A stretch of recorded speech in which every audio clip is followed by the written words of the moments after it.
Subscribe کیجئے ہمارے channel نور رضا کو اور بیل آئیکن کو پریس کیجئے جس سے آپ کو ہماری نیو ویڈیو کی نوٹیفیکیشن ملتی رہے۔ آج کل مردوں کی فکر یہ ہے بیوی کا مطلب پیر کی جوتی، بیوی کا مطلب گھر کی کنیز، بیوی کا مطلب استعمال کی چیز، بلکہ اب تو حال یہ ہو گیا ہے میرے پیارے آقا علیہ السلام کے پیارے دیوانوں، لوگ اپنی عورتوں کو مارتے ہیں، لوگ اپنی عورتوں پہ ظلم کرتے ہیں۔ میرے آقا صلی اللہ علیہ وسلم کے غلاموں، آقا کریم صلی اللہ علیہ وسلم کس کو بہتر فرما رہے ہیں؟ اگر آپ کثرت سے تسبیح پڑھتے ہیں، اگر آپ کثرت سے نمازیں پڑھتے ہیں، اگر آپ کثرت سے تلاوت کرتے ہیں، اگر آپ کثرت کے ساتھ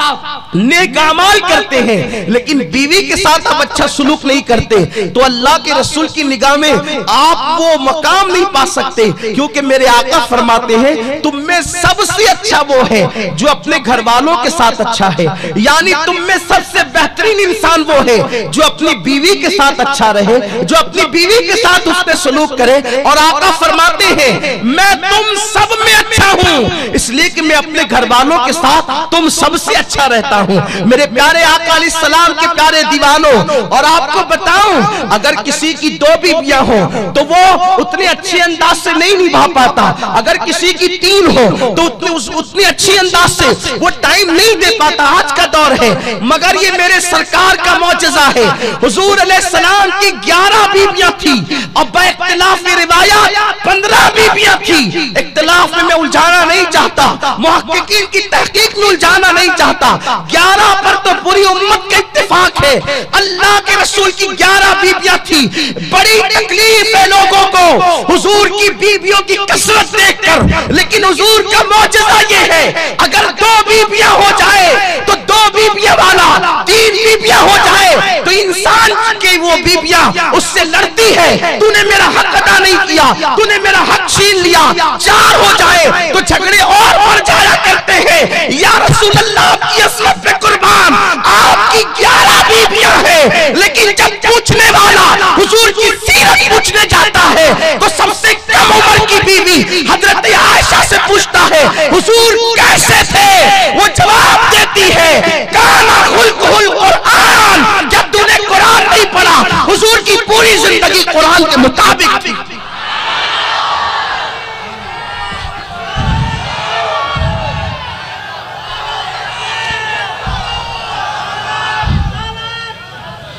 زنا کی اڈوں کو ابرال کیا جانے کہ بیویوں کی محبتوں کا انداز کیا ہوتا ہے۔ کسی کی ایک بیوی مر جائے اور وہ دوسری کر لے تو وہ دوسری کے حسن کو دیکھ کر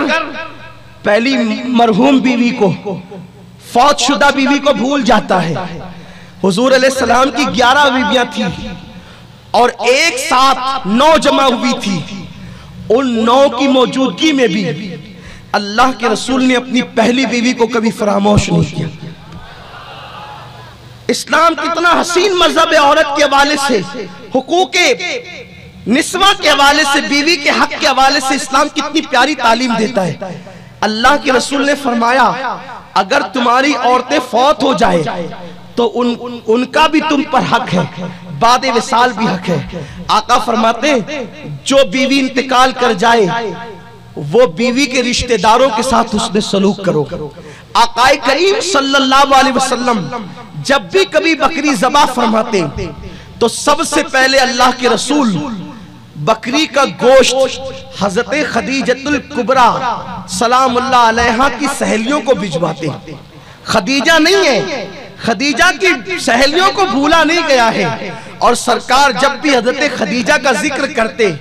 بہت خیر کے ساتھ کرتے، بلکہ میں یہ کہوں میرا حسن عقیدت جناب خدیجہ الکبریٰ کی بارگاہ میں یوں میں پیش کرنا چاہتا ہوں خراج کہ اللہ کے رسول جب بھی خدیجہ کی منقبت پڑھتے تو دوسری امہات المومنین جو ہے عش کر اٹھتی۔ حضور علیہ الصلوۃ والتسلیم کی سب سے چہیتی بیوی، یہ سب سے چہیتی حضرت خدیجہ کے بعد تھی، اس لیے کہ جب تک خدیجہ رہی اللہ کے رسول نے دوسرا نکاح نہیں فرمایا۔ حضور علیہ السلام اتنا پیار کرتے تھے جناب خدیجہ سے، تو خدیجہ الکبریٰ کا ذکر اللہ کے حبیب نے جب بھی کیا، ایک دن سیدہ عائشہ کو غیرت آ گئی اور عرض کرنے لگی یا رسول اللہ اللہ نے آپ کو اس کے بعد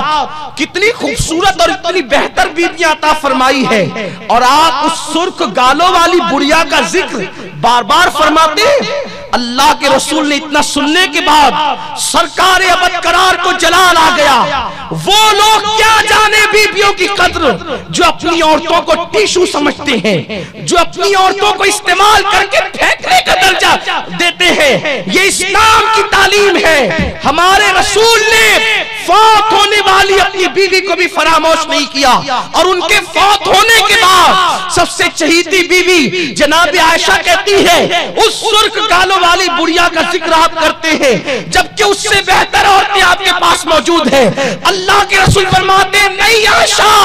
خدیجہ کے بعد اس سے بہتر بیوی مجھے نہیں ملی ہے۔ جب سب نے مجھے جھٹلایا تو خدیجہ نے میری تصدیق کی، میرا کلمہ پڑھا۔ لوگوں نے مجھے محروم کیا تو خدیجہ نے اپنا مال میرے قدموں پہ خرچ کر دیا، اور اللہ نے مجھے ساری اولاد خدیجہ کے ذریعے سے عطا فرمائی، اور اتنے غصے کا اظہار کیا۔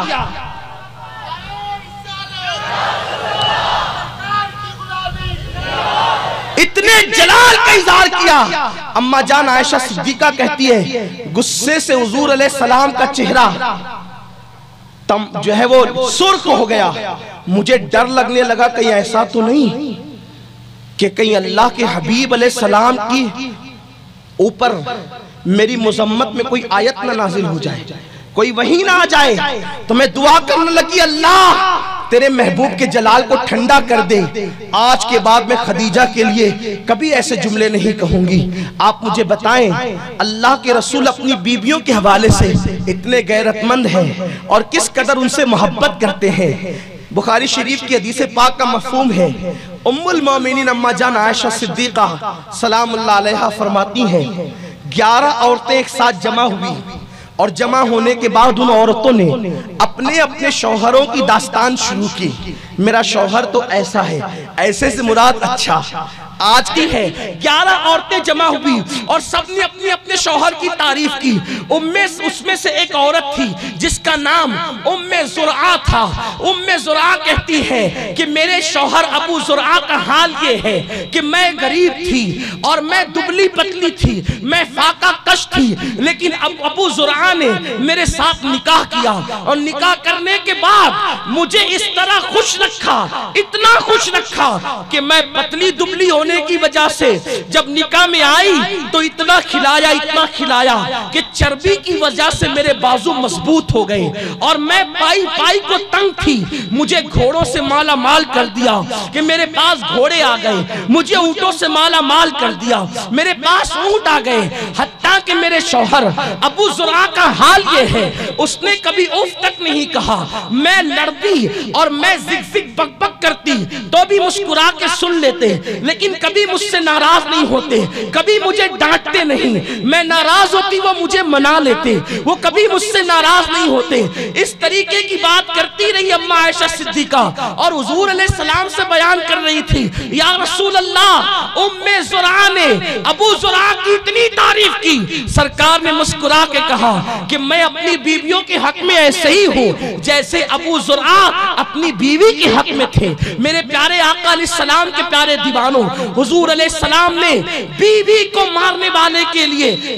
لعنت فرمائی ہے، دعائے ضرر فرمائی ہے۔ وہ رسول جس نے احد میں تیر برسانے والے کے لیے دعائے ضرر نہیں کی، وہ رسول جس نے دندان شہید کرنے والوں کے لیے دعائے ضرر نہیں کی، ہلاکت کی دعا نہیں کی، مگر وہ رسول جن کو بتایا گیا کہ یا رسول اللہ فلاں نے اپنی بیوی کو مارا، تو آقا فرماتے ہیں اللہ جس نے اپنی بیوی کو مارا اس کو ہلاک کر دے۔ یہ